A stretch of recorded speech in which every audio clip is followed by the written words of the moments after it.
Good afternoon, everybody, and welcome to the Rainbow Hour. Today is Wednesday, March 21st, and we welcome Steve Blanchard, editor of Watermark Newspaper. We're going to talk about the Domestic Partnership Registry in Tampa that's happened last Thursday. We also welcome Stephen Binko, actor, singer, and columnist. Last but not least, Andrea is here from Certified Pre-Owned Dog Rescue with an adorable, adoptable Yorkie named Zoe. All this and more only on GSHRadio.com. Sit back, relax, and here we go. We have with us this segment, Stephen Binko, actor, singer, and columnist. Hello, sir. Long time no Stephen. see. Yeah, great to see you again. Great to be back. So, Mr. Stephen, it seems like rumor has it you got married. Yes, sir. How about In that? November in New York. It was a blast. I'd actually never been to New York, so that was an experience in itself. Had a nice private little wedding at a chapel, and then we had a huge reception. We even brought zombies in to do the Thriller dance. It was pretty cool. It was very fun. That's very cool. Now, what happened with the Best of Sarasota competition with the Sarasota magazine? You asked us to ask that question. Yes, I was actually nominated in 3 different categories, and this is something I've been dying to address. So, I was nominated in 3 different categories, and my fans organized a little fan voting day and provided a template for people outside of Sarasota. Because of consistencies in the template and people's votes, I was disqualified for ballot stuffing, even though I was the #1 most voted in all 3 categories. Interesting. So Yeah. you were ballot stuffing? Is that what they call it? Apparently, yes. So there were 3 or 4 different options for each category. So for example, if you didn't know, let's say you had to vote in 20 categories. So if you didn't know a restaurant, they provided 3 or 4 different restaurants you could vote for. And because of that, it was overly consistent and they disqualified the entire ballot. Wow. Yeah. So, but I am grateful to everyone who voted. The effort was there.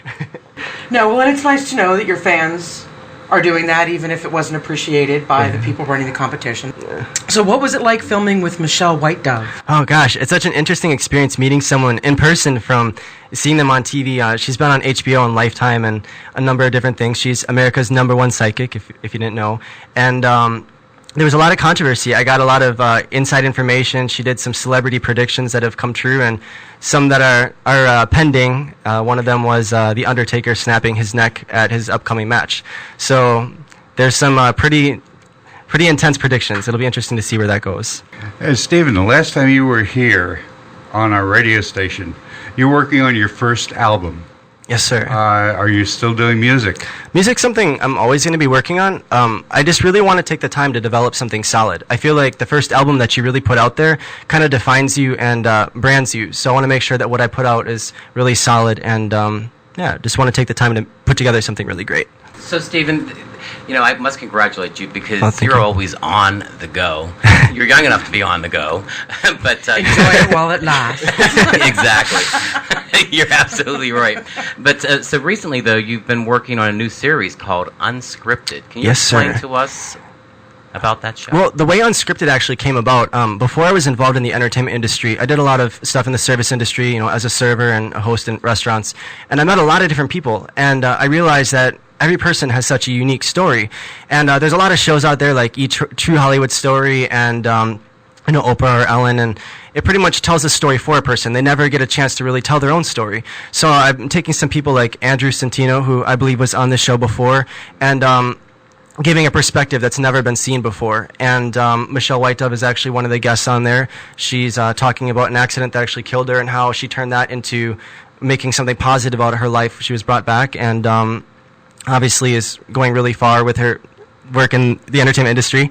And I have a lady who survived an abusive relationship and built a shelter for women. So it's just it's a really inspiring series that's going to be really raw. And that's going to appear on HBO, or? I'm currently submitting it to a lot of the local channels, and actually one here in St. Petersburg. But right now it is going to be a web-based series. It's really difficult because there's no target demographic.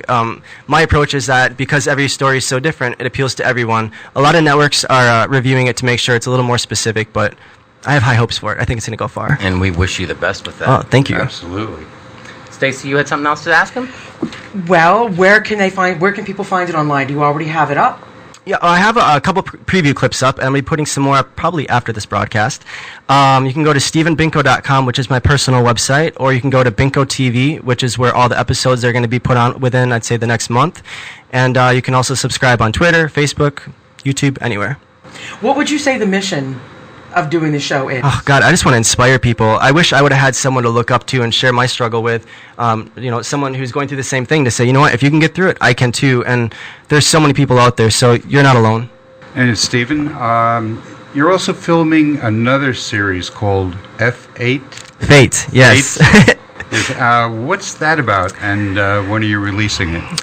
I don't know if you remember those books when you were a kid where you kind of get to choose your own fate, turn to page 18 if you want to go down the dark... Yes, yeah. So I wanted to create a television show that really allowed the viewer base to pretty much determine the story. So what it is, it's kind of like, I don't know if you've ever seen the Saw series, but it's kind of intense.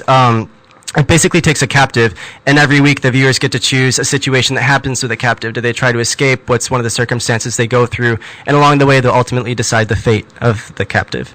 So it's... Sounds very interesting. It's very interesting. It's kind of like, what's the name of that? Right out of my head. But the virtual game that everybody loves online, Second Life. I've never heard Second of Life? Isn't that what it's called? I have heard about that Second Life, and one of my good friends spends about, I'd say, $80 to $100. Yeah, well, some people get addicted to it She financially is. and time-wise Yes. and everything else. But it sounds like it's such a neat combination because it's nice when you get to choose. Yeah. I think a lot of the time you watch these movies and you're like, damn it, why they didn't just do it? It's so obvious. And it's kind of cool too because, they can always throw those twists in there when you're not expecting it. But it challenges me as a writer as well because, I have such a formula that I follow. And the reason I actually came up with this is I wanted to challenge myself and do something different. So every time I get new ideas from the viewers, it just totally changes things up. Keeps them Totally, because your character is faced in making decisions. Yeah. So you've got to know which decisions are options for that character in order to even be in a place where the audience can choose. Absolutely. So that's very cool. I like that idea. Thank you. I love your ideas. Thank you. No, honestly, these are great ideas, and we wish you the best with these. I can't wait to watch them. Thank you. And Is it going to be hour-long series? Unscripted is half an hour, and pending right now for Fate, it's about half an hour. It depends. Some of the episodes I want to do a little bit longer than others, but typically about half hour. Please don't write me into it because I know they're going to kill me off as soon as they could. What you have to know about fiction writers is that everybody in their lives is fresh game. Oh, yeah, absolutely. Because I write fiction too, and if I know you, sorry. No, it serves You're as a probably source gonna of end up in inspiration. something at some point. Absolutely. So that's the risk you take with being friends with somebody who writes fiction. You just have to change the name. Absolutely. Okay. What's your second name? What's your second life name? Yeah, really. My second life name was Pat Rancotti. I was being facetious. I wasn't expecting an answer, but okay. I had that life for 50 years. Okay. Actually, it was 50 years to the day when I asked the lawyer to draw up the papers and change me back to my birth name. See, unexpected twist, people. Exactly. See, just know that's not your story anymore. Yeah, but I mean, a lot of people have had something like that. No, that's interesting, though, because you were, I think we spoke about this, you were adopted at one point, right? Yes, my father died when I was 5 years old, and my mother remarried. My stepfather didn't want a second name in his house. And That's a reason to adopt a child. Yeah, so he adopted me, and here I am. There you are.